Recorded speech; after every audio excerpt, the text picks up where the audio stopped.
Hi students, welcome back to my channel MD happy. ಆತ್ಮೀಯ ಪ್ರಥಮ PUC ವಿದ್ಯಾರ್ಥಿಗಳೇ, model question paper for LBA as per blue print given ಅಬೋ ಅಂತಂದರೆ ಇಲ್ಲ ನಕ್ಷೆಯನ್ನು ಇಟ್ಕೊಂಡು ನಿಮ್ಮ ಪರೀಕ್ಷೆಗಳನ್ನು ಇಲ್ಲಿ ಮಂಡಳಿ ನಿಮಗೆ ಕೊಟ್ಟಿದೆ. ಇದನ್ನು ವಿದ್ಯಾರ್ಥಿಗಳು ಕೇಳ್ತಾ ಇದ್ರಿ, ಸರ್ ನಮಗೆ ಇಂಗ್ಲೀಷ್ ಒಂದು ಪ್ರಥಮ PUCಗೆ ಸಂಬಂಧಪಟ್ಟಂತೆ ಒಂದು ಘಟಕ ಪರೀಕ್ಷೆ ಏನಿದೆ ಅಲ್ಲ ಮಂಡಳಿ ಬಿಟ್ಟಂಥದ್ದು, ಆ ಒಂದು ಕ್ವೆಶ್ಚನ್ ಪೇಪರ್ದ ಒಂದು ವಿಡಿಯೋವನ್ನು ಮಾಡಿ ಅಂತ ಹೇಳಿದ್ರಿ. ವಿದ್ಯಾರ್ಥಿಗಳ ಒಂದು ಅನುಗುಣ ಮೇರೆಗೆ ನಾನು ಈ ಒಂದು ವಿಡಿಯೋ ತಂದಿದ್ದೀನಿ. ನಿಮಗೆ ಮಂಡಳಿ ಬಿಟ್ಟಂಥ ಒಂದು ಕ್ವೆಶ್ಚನ್ ಪೇಪರ್ ಇಲ್ಲಿದೆ.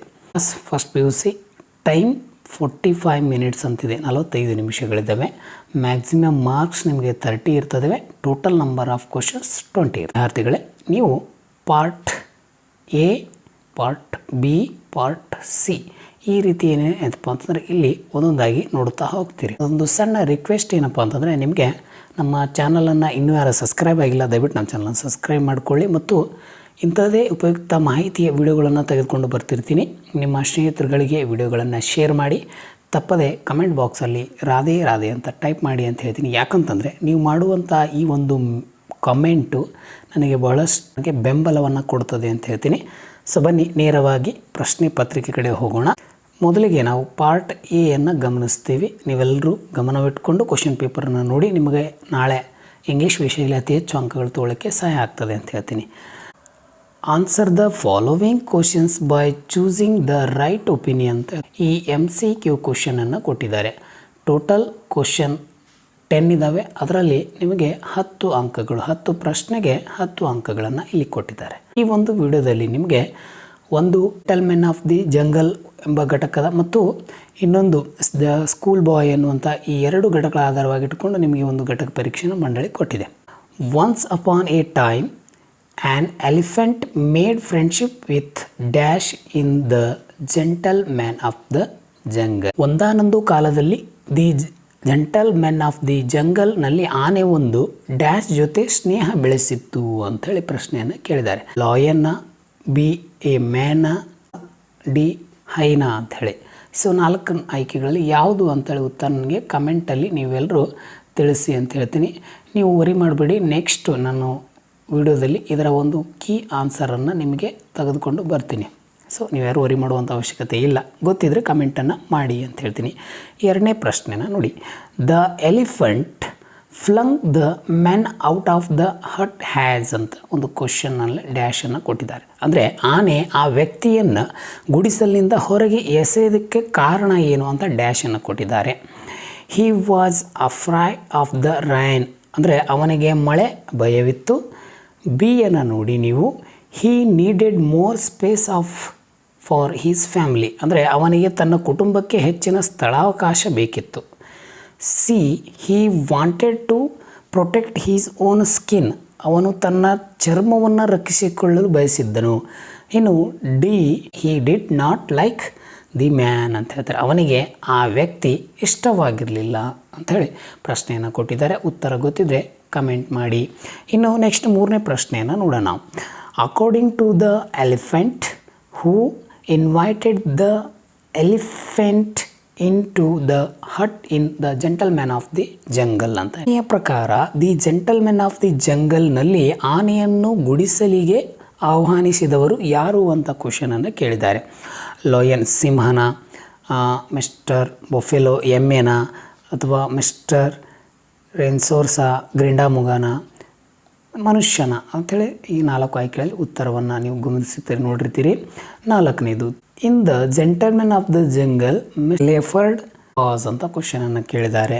ಇಲ್ಲಿ ಅವರು ಕ್ವಶನ್ ಏನು ಕೇಳ್ತಾರೆ ಅಂತಂದರೆ, ದಿ ಜೆಂಟಲ್ಮೆನ್ ಆಫ್ ದಿ ಜಂಗಲ್ನಲ್ಲಿ ಮಿಸ್ಟರ್ ಚಿರತೆ ಡ್ಯಾಶ್ ಆಗಿದ್ದರು, ಏನಾಗಿದ್ದರು ಅಂತ ಒಂದು ಕ್ವಶನನ್ನು ಇಲ್ಲಿ ಕೇಳಿದ್ದಾರೆ.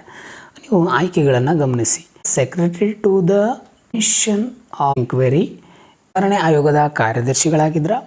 B a member of the commission of enquiry ವಿಚಾರಣಾ ಆಯೋಗದ ಸದಸ್ಯರಾಗಿದ್ರ. C the chairman to the commission of enquiry ಅಂದರೆ ವಿಚಾರಣಾ ಆಯೋಗದ ಅಧ್ಯಕ್ಷರಾಗಿದ್ರ ಅಂತ ಕೇಳ್ತಾರೆ. ಅಥವಾ D was not part of the commission of enquiry ವಿಚಾರಣಾ ಆಯೋಗದ ಭಾಗವೇ ಆಗಿಲ್ಲ, ಪಾರ್ಟ್ ಆಫ್ ಅಂತ ಹೇಳ್ತಾರೆ, ಅವರು ಭಾಗವೇ ಆಗಿರಲಿಲ್ಲ ಅಂತ ಹೇಳ್ತಾರೆ. ಕ್ವಶನ್ಗಳು ಯಾವ ರೀತಿ ಮಂಡಳಿ ನಿಮ್ಗೆ ಕೊಟ್ಟಿದೆ ಅನ್ನೋದು ನೀವು ಗಮನಿಸ್ಬೋದು. ಇನ್ನು 5ನೇ ಪ್ರಶ್ನೆಯನ್ನು ನೀವೆಲ್ಲರೂ ಗಮನಿಸಿ. Which of the following statements is true with reference to the gentlemen of the jungle? ಕಾಡಿನ ಸಜ್ಜನರ ಬಗ್ಗೆ ಕೆಳಗಿನ ಯಾವ ಹೇಳಿಕೆಗಳು ನಿಜವಾಗಿವೆ ಅಂಥೇಳಿ ನಿಮಗಿಲ್ಲಿ ಪ್ರಶ್ನೆಯನ್ನು ಕೇಳಿದ್ದಾರೆ. ಸೊ ಹೇಳಿಕೆಗಳನ್ನು ಗಮನಿಸ್ತಾ ಹೋಗೋಣ. ಇಲ್ಲಿ ನೋಡಿ, the man was included in the commission of enquiry. ಆ ವ್ಯಕ್ತಿಯನ್ನು ವಿಚಾರಣೆ ಆಯೋಗದಲ್ಲಿ ಸೇರಿಸಲಾಯಿತು. B, the elephant was punished by his actions. ಅಂದರೆ ಆ ವ್ಯಕ್ತಿಯ ಕೃತ್ಯಗಳಿಗೆ ಶಿಕ್ಷೆಯನ್ನು ವಿಧಿಸಲಾಯಿತು. ಇನ್ನು ಸಿಯನ್ನು ನೋಡಿ, man was compensated for his loss ಅಂತ ಹೇಳ್ತಾರೆ. ಅಂದರೆ ಆ ವ್ಯಕ್ತಿಗೆ ನೆಕ್ಸ್ಟ್ ಪರಿಹಾರವನ್ನು ನೀಡಲಾಯಿತು. D, the elephant provided lunch to the members of the commission. ಆನೆಯು ಆಯೋಗದ ಸದಸ್ಯರಿಗೆ ಊಟವನ್ನು ಒದಗಿಸಿತು. 4 ಆಯ್ಕೆಗಳಲ್ಲಿ ಈ ಒಂದು ಕಾಡಿನ ಸಜ್ಜನರ ಬಗ್ಗೆ ಇರುವಂಥ ಹೇಳಿಕೆ ಯಾವುದು ಸರಿ ಅಂಥೇಳಿ ನೀವು ನನಗೆ ಕಮೆಂಟಲ್ಲಿ ತಿಳಿಸಿ ಅಂತ ಹೇಳ್ತೀನಿ. ಈ ಒಂದು ಪ್ರಶ್ನೆ ನಿಮಗೇನು ಐಡೆಂಟಿ ಬಗ್ಗೆ ಕೇಳ್ತಾರೆ. Identify the correct sequence of events with reference to the gentlemen of the jungle. The lion appointed a commission of enquiry and the man for establishing friendship with people. Gentlemen ಅನ್ನನ್ನು ಉಲ್ಲೇಖಿಸಿ ಕೆಲವು ಘಟನೆಗಳನ್ನು ಸರಿಯಾದ ಅನುಕ್ರಮಣೆಯಲ್ಲಿ ಗುರುತಿಸಿ ಅಂತ ಕೊಟ್ಟಿದ್ದಾರೆ. ಒಂದನ್ನು ನೀವು ನೋಡ್ತಾ ಹೋದಾಗ, ಸಿಂಹವು ತನಿಖಾ ಆಯೋಗವನ್ನು ನೇಮಿಸಿತ್ತು ಮತ್ತು ತನ್ನ ಜನರೊಂದಿಗೆ ಸ್ನೇಹವನ್ನು ಸ್ಥಾಪಿಸುವುದಕ್ಕಾಗಿ ಆ ವ್ಯಕ್ತಿಗೆ ಧನ್ಯವಾದವನ್ನು ಹೇಳ್ತದೆ. ಹಾಗಾಗಿ 2ನೇ ಒಂದು ಹೇಳಿಕೆಯನ್ನು ನೀವು ಇಲ್ಲಿ ಗಮನಿಸ್ತಾ ಹೋಗಿ. The man trusted and wanted to include the commission a member from the side ಅಂತ ಈ 2ನೇ ಹೇಳಿಕೆಯನ್ನು ಗಮನಿಸಿ. The man protested and wanted to include in the commission a member from his side. ಅಂದರೆ ಆ ವ್ಯಕ್ತಿ ಪ್ರತಿಭಟಿಸಿದನು ಮತ್ತು ಆಯೋಗದಲ್ಲಿ ತನ್ನ ಕಡೆಯಿಂದ ಒಬ್ಬ ಸದಸ್ಯರನ್ನು ಸೇರಿಸಲು ಬಯಸ್ತಾನೆ ಅಂತ ಹೇಳ್ತಾರೆ. The men was very pleased by the sweet words from the king of the jungle. ಕಾಡಿನ ರಾಜನ ಸಿಹಿ ಮಾತುಗಳಿಂದ ಆ ವ್ಯಕ್ತಿ ತುಂಬಾ ಸಂತೋಷಪಟ್ಟನು. No one from man side was included in the commission ಅಂತ. ಕಮಿಷನ್ ಕಡೆಯಿಂದ ಯಾರನ್ನೂ ಆ ಆಯೋಗದಲ್ಲಿ ಸೇರಿಸಲಾಗುವುದಿಲ್ಲ ಅಂಥೇಳಿ ಈ ಒಂದು ಆಯ್ಕೆಯನ್ನು ಕೊಟ್ಟಿದ್ದಾರೆ. ಇಲ್ಲಿ ನಿಮಗೆ 4 ಆಯ್ಕೆಗಳನ್ನು ಕೊಟ್ಟಿದ್ದಾರೆ. ಈ 4ರಲ್ಲಿ ಯಾವುದು ಸರಿ ಇದೆ? ಈ ಸರಿ ಅಂದರೆ ಅವ್ರು ಏನು ಮಾಡಿದ್ದಾರೆ, ಕ್ರಮಾನುಗತವಾಗಿ ನೀವೇನು ಬರೀರಿ ಅಂತ ಹೇಳಿದ್ದಾರೆ. ಸೊ ಮುಂದಿನ ಪ್ರಶ್ನೆಗೆ ನಾವೆಲ್ಲರೂ ಹೋಗೋಣ. How did the man ultimately resolve the conflict with the animals in the gentlemen of the jungle? The gentlemen of the ಜಂಗಲ್ನಲ್ಲಿ ಆ ಮನುಷ್ಯ ಪ್ರಾಣಿಗಳೊಂದಿಗೆ ಸಂಘರ್ಷವನ್ನು ಅಂತಿಮವಾಗಿ ಹೇಗೆ ಪರಿಹರಿಸಿಕೊಂಡನು ಅಂತೇಳಿ ಒಂದು ಕ್ವಶನನ್ನು ಕೇಳಿದ್ದಾರೆ. He negotiated a peaceful agreement. ಅವನು ಶಾಂತಿಯುತ ಒಪ್ಪಂದವನ್ನು ಮಾಡಿಕೊಂಡನು. B, he shout the help from the lion. ಅವನು ಸಿಂಹದಿಂದ ಸಹಾಯವನ್ನು ಕೇಳಿದನು. C, he burned down the hut destroying the animals inside. ಅಂದರೆ ಅವನು ಗುಡಿಸಲನ್ನು ಸುಟ್ಟು ಹಾಕಿ ಒಳಗಿನ ಪ್ರಾಣಿಗಳನ್ನು ನಾಶ ಮಾಡಿದನು. D, he surrendered his hut to the animal. The animal ಅಂತ ಹೇಳ್ತೀವಿ, ಅಂದರೆ ಅವನು ತನ್ನ ಗುಡಿಸಲನ್ನು ಪ್ರಾಣಿಗಳಿಗೆ ಒಪ್ಪಿಸಿದನು ಅಂತ ಹೇಳ್ತಾರೆ. 8, the speaker of the poem the school boy is. The school ಬಾಯ್ ಅಂದರೆ ಶಾಲಾ ಹುಡುಗ ಕವಿತೆಯ ಭಾಷಣಕಾರ ಡ್ಯಾಶ್ ಅಂತ ಕೊಟ್ಟಿದ್ದಾರೆ. ಟೀಚರ್ ಶಿಕ್ಷಕರ, ಪೇರೆಂಟ್ ಪೋಷಕರ, ಈ ಸ್ಕೂಲ್ ಬಾಯ ಶಾಲಾ ಹುಡುಗನ, ಪೋಯೆಟ್ ಕವಿಯ ಅಂತೇಳಿ ಈ ರೀತಿ ಆಯ್ಕೆಗಳನ್ನು ಇಲ್ಲಿ ಕೊಟ್ಟಿದ್ದಾರೆ. ಇನ್ನು 9th ಒಂದು ಕ್ವಶನನ್ನು ನೋಡಿ. Dash loves to rise in summer morn in the school boy. ಬೇಸಿಗೆ ಮುಂಜಾನೆ ದಿ ಸ್ಕೂಲ್ ಬಾಯ್ನಲ್ಲಿ ಏಳಲು ಯಾರು ಇಷ್ಟಪಡ್ತಾರೆ ಅಂತೇಳಿ ಕ್ವಶನನ್ನು ಕೇಳಿದ್ದಾರೆ. ಇಲ್ಲಿ ಆಯ್ಕೆಗಳನ್ನು ನೋಡಿದಾಗ ದ ಸ್ಕೈಲಾರ್ಕ್ ಅಂದರೆ ಬಾನಾಡ ಹಕ್ಕಿ, ಇನ್ನೊಂದು ದ ಸ್ಕೂಲ್ ಬಾಯ್ ಅಂದರೆ ಶಾಲಾ ಹುಡುಗ, ಸಿ ಕ್ಯಾಚೆಡ್ ಬರ್ಡ್ ಅಂತಂದರೆ ಪಂಜರದ ಹಕ್ಕಿ, ದ ಟೀಚರ್ ಅಂದರೆ ಹುಡುಗ, ಶಿಕ್ಷಕ ಅಂತ ಹೇಳ್ತೀವಿ. What drives away the joy of the boy in the poem the school ಬಾಯ್ ಅಂತ ಕೇಳಿದ್ದಾರೆ. ಅಂದರೆ ಶಾಲಾ ಹುಡುಗ ಕವಿತೆಯಲ್ಲಿ ಬರುವ ಆ ಹುಡುಗನ ಸಂತೋಷವನ್ನು ಯಾವುದು ದೂರ ಮಾಡುತ್ತದೆ ಅಂಥೇಳಿ ಒಂದು ಕ್ವಶನನ್ನು ಕೇಳಿದ್ದಾರೆ. ದ ಸ್ಕೈಲಾರ್ಕ್ ಅಂತ ಹೇಳ್ತೀವಿ, ಅಥವಾ ಬರ್ಡ್ ಆನ್ ಎವ್ರಿ ಟ್ರೀ. ಅಂದರೆ ಈ ಸ್ಕೈಲಾರ್ಕ್ ಅಂದರೆ ಬಾನಾಡ ಹಕ್ಕಿ ದೂರ ಮಾಡ್ತಾ, ಅಥವಾ ಈ ಪ್ರತಿಯೊಂದು ಮರದ ಮೇಲೆ ಕುಳಿತಿರುವಂಥ ಹಕ್ಕಿಗಳು ದೂರ ಮಾಡ್ತಾ, ಅಥವಾ ದ ಡಿಸ್ಟೆಂಟ್ ಹಂಟ್ಮನ್ಸ್ ಅಂದರೆ ದೂರದ ಬೇಟೆಗಾರನು ಆ ಒಂದು ಹುಡುಗನ ಕವಿತೆಯಲ್ಲಿ ಬರುವಂಥ ಸಂತೋಷವನ್ನು ನಾಶ ಮಾಡಿದ್ನ. ಇನ್ನು ಕೊನೆಯದು ದ ಸ್ಕೂಲ, ಆ ಒಂದು ಶಾಲೆ ಅವನ ಒಂದು ಸಂತೋಷವನ್ನು ದೂರ ಮಾಡ್ತಾ ಅಂತೇಳಿ ಅಲ್ಲಿ ಕ್ವಶನನ್ನು ಕೇಳಿದ್ದಾರೆ. ಇನ್ನು ಇಲ್ಲಿ ನಿಮಗೆ 11ನೇ ಕ್ವಶನನ್ನು ಗಮನದಲ್ಲಿಟ್ಕೊಂಡು ನೋಡಿ. ಇಲ್ಲಿ ನಿಮಗೆ 4 ಅಂಕಕ್ಕೆ ಇದನ್ನು ಕೊಟ್ಟಿದ್ದಾರೆ. Fill in the blank with appropriate articles, answer any 2 of the following. ಅಂದರೆ ಈ ಕೊಟ್ಟಂಥ ಅಂದರೆ ಈ ಖಾಲಿ ಜಾಗಗಳನ್ನು ಸೂಕ್ತ ಲೇಖನಗಳಿಂದ ತುಂಬಿರಿ. ಕೆಳಗಿನ ಯಾವುದಾದ್ರೂ 2ಕ್ಕೆ ಅಂತ ಕೇಳ್ತಾರೆ. ಎಷ್ಟ್ರಿ? 2ಕ್ಕೆ ನೀವು ತುಂಬ್ರಿ ಅಂತ ಹೇಳ್ತಾರೆ. ಹಾಗಾದರೆ ಕ್ವಶನನ್ನು ನೋಡ್ತಾ ಹೋಗೋಣ ನಾವು. Ravi bought dash umbrella and dash rain coat before the trip. ಅಂದರೆ ರವಿ ಪ್ರವಾಸಕ್ಕೆ ಮೊದಲು ಡ್ಯಾಶ್ ಛತ್ರಿ ಮತ್ತು ಡ್ಯಾಶ್ ರೈನ್ಕೋಟನ್ನು ಖರೀದಿಸಿದನು ಅಂಥೇಳಿ ಇಲ್ಲಿ ಕ್ವಶನ್ ಇದೆ. ಕರೆಕ್ಟಾಗಿಂಥ ಆರ್ಟಿಕಲನ್ನು ನೀವು ಹಚ್ಚಿ ಅಂತ ಹೇಳ್ತಾರೆ. ಇನ್ನು ನೆಕ್ಸ್ಟು ಬಿಯನ್ನು ನೀವು ಗಮನಿಸಿ. We show dash European tourist near dash ancient fort ಅಂತ ಕ್ವಶನನ್ನು ಕೇಳಿದ್ದಾರೆ. ನಾವು ಡ್ಯಾಶ್ ಪ್ರಾಚೀನ ಕೋಟೆಯ ಬಳಿ ಡ್ಯಾಶ್ ಯುರೋಪಿಯನ್ ಪ್ರವಾಸಿಯನ್ನು ನೋಡಿದ್ದೇವೆ ಅಂಥೇಳಿ ನಿಮಗಿಲ್ಲಿ ಒಂದು ಅಪ್ರಿಪ್ರಿಯೇಟ್ ಒಂದು ಸೆಂಟೆನ್ಸನ್ನು ಇದೆ. ಇನ್ನು ಸಿಯನ್ನು ಗಮನಿಸಿ. Radha is dash honest women with dash unique sense of humour ಅಂತ ಕ್ವಶನನ್ನು ಕೇಳಿದ್ದಾರೆ. ರಾಧಾ ಡ್ಯಾಶ್ ಅನನ್ಯ ಹಾಸ್ಯ ಪ್ರಜ್ಞೆ ಹೊಂದಿರುವಂತಹ ಡ್ಯಾಶ್ ಪ್ರಾಮಾಣಿಕ ಮಹಿಳೆಯಾಗಿದ್ದಾಳೆ. ಇನ್ನು ಡಿ ನೋಡಿ. Rama is dash eldest son of Krishna and Leela. He has dash MBA from Oxford university ಅಂತ ಕ್ವಶನನ್ನು ಕೇಳಿದ್ದಾರೆ. ರಾಮಕೃಷ್ಣ ಮತ್ತು ಲೀಲಾ ಅವರ ಹಿರಿಯ ಮಗ ಡ್ಯಾಶ್ ಅವರು ಆಕ್ಸ್ಫರ್ಡ್ ವಿಶ್ವವಿದ್ಯಾಲಯದಿಂದ ಡ್ಯಾಶ್ ಎಂಬ MBA ಒಂದು ಪಡೆದಿದ್ದಾರೆ ಅಂಥೇಳಿ ಒಂದು ಕ್ವಶನನ್ನು ಇಲ್ಲಿ ಕೇಳಿದ್ದಾರೆ. ಸೊ ಈ ರೀತಿ ನಿಮಗೆ ಈ ಒಂದು ಆರ್ಟಿಕಲ್ಗೆ ಸಂಬಂಧಪಟ್ಟಂಥ ಕ್ವಶನ್ಗಳು ಬರ್ತವೆ. ಇನ್ನೊಂದು 12 ಪ್ರಶ್ನೆ ಇವಾಗ ನೋಡ್ತಾ ಹೋದಾಗ ಇಲ್ಲಿ ಒಂದು ಕ್ವಶನನ್ನು ಕೇಳಿದ್ದಾರೆ. Fill in the blank with appropriate proposition given bracket, answer any 1 of the following ಅಂತ ಕೊಡ್ತಾರೆ. ಅಂದರೆ ಅವರು ಕ್ವಶನ್ ಏನು ಕೇಳಿದ್ದಾರೆ, ಆವರಣಗಳಲ್ಲಿ ನೀಡಲಾದಂಥ ಸೂಕ್ತ ಪೂರ್ವಭಾವಿಯೊಂದಿಗೆ ಖಾಲಿ ಜಾಗಗಳನ್ನು ಭರ್ತಿ ಮಾಡಿ. ಈ ಕೆಳಗಿನ ಯಾವುದಾದ್ರೂ 1 ಅಂತ ಕೊಟ್ಟಿದ್ದಾರೆ. 2 ಇಲ್ಲಿ ಕೊಟ್ಟಿದ್ದಾರೆ ನಿಮಗೆ. ಅದರಲ್ಲಿ 1 ನೀವು ಬರೀರಿ ಅಂತ ಕೊಡ್ತಾರೆ. ಇಲ್ಲಿ ನೋಡಿ. A the children gathered dash the large tree dash listen to their teacher story.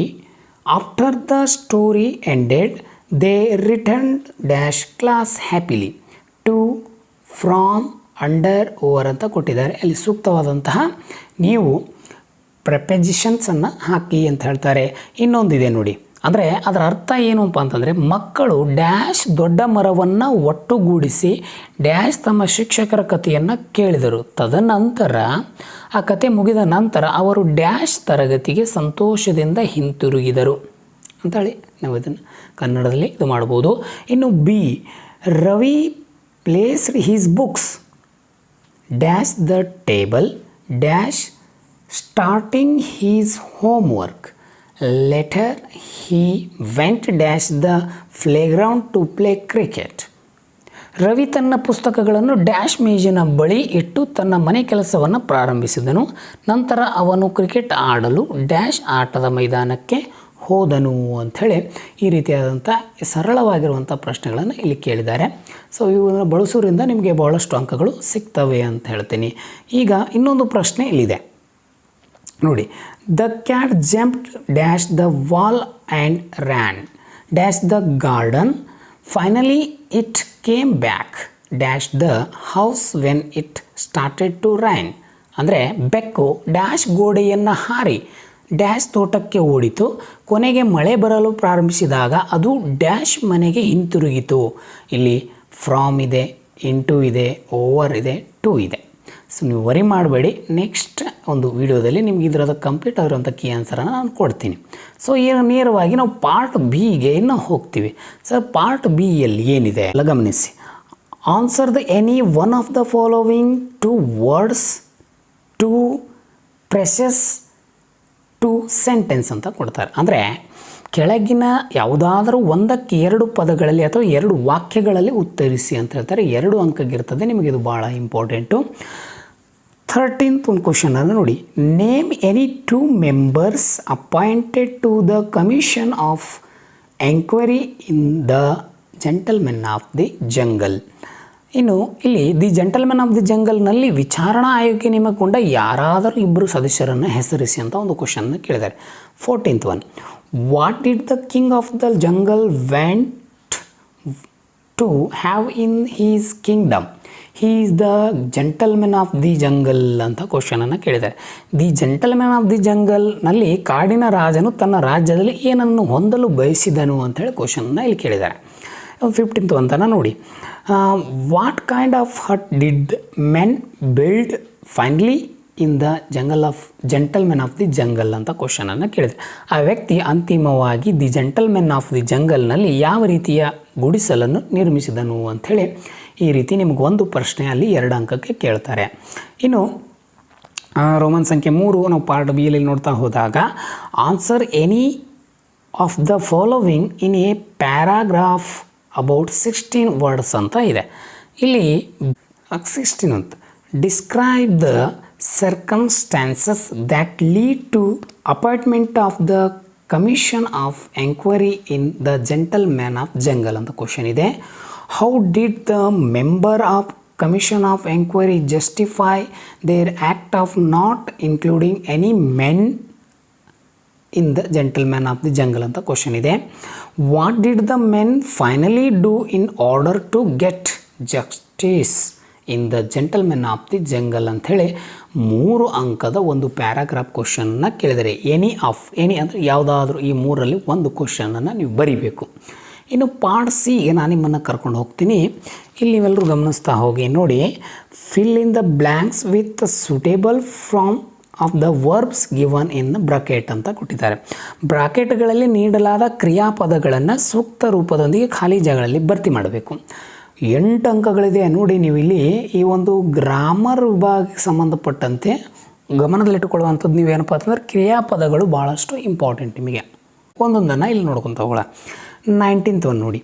After 3 years I happen to meet Miss Vijay Lakshmi at the city railway station. Yesterday, she had been my high school English teacher. Meeting here, memories of how she, me to develop a love for reading English book. We quite some time talking about the wonderful moments and experience we had shared during my school days. Before parting ways, short here, blessing and here warmly ಅಂತ ಹೇಳ್ತಾರೆ. ಅಂದರೆ 3 ವರ್ಷಗಳ ನಂತರ ನಾನು ನಿನ್ನೆ ನಗರದ railway ನಿಲ್ದಾಣದಲ್ಲಿ ಶ್ರೀಮತಿ ವಿಜಯಲಕ್ಷ್ಮಿ ಅವರನ್ನು ಭೇಟಿಯಾದೆ. ಅವರು ನನ್ನ ಪ್ರೌಢಶಾಲಾ ಇಂಗ್ಲೀಷ್ ಶಿಕ್ಷಕಿಯಾಗಿದ್ದರು. ನಾನು ಭೇಟಿಯಾದೆ. ಅವರು ಪುಸ್ತಕಗಳನ್ನು ಓದುವ ಪ್ರೀತಿಯನ್ನು ಬೆಳೆಸಿಕೊಳ್ಳಲು ನನಗೆ ಹೇಗೆ ಎಂಬುದರ ಬಗ್ಗೆ ನೆನಪು ನಾವು ನನ್ನ ಶಾಲೆ ದಿನಗಳಲ್ಲಿ ಹಂಚಿಕೊಂಡು ಅದ್ಭುತ ಕ್ಷಣಗಳನ್ನು ಅನುಭವಗಳಲ್ಲಿ ಯಾವ ರೀತಿ ಮಾತಾಡಿದ್ವಿ ಅಂಥೇಳಿ ಆ ಒಂದು ಸ್ಪೆಂಡ್ ಅಂದರೆ ಟೈಮನ್ನು ನಾವು ಯಾವ ರೀತಿ ಅಲ್ಲಿ ಮೊದಲು ನಾನು ಅವರ ಆಶೀರ್ವಾದವನ್ನು ತೆಗೆದುಕೊಂಡು ಅವರಿಗೆ ವಿದಾಯವನ್ನು ಹೇಳಿದೆ ಅಂಥೇಳಿ ಇಲ್ಲಿ ಆ ಒಂದು ಪ್ರಶ್ನೆ ಇಲ್ಲೊಂದು ಕ್ವಶನನ್ನು ಕೊಟ್ಟಿದ್ದಾರೆ. ಅದಕ್ಕೆ ನೀವು ಸೂಟೇಬಲ್ ಆಗಿರುವಂಥ ವರ್ಬ್ಗಳನ್ನು ಹಚ್ಚಿ ಅದನ್ನು ಕಂಪ್ಲೀಟ್ ಮಾಡಿ ಅಂತ ಹೇಳ್ತಾರೆ.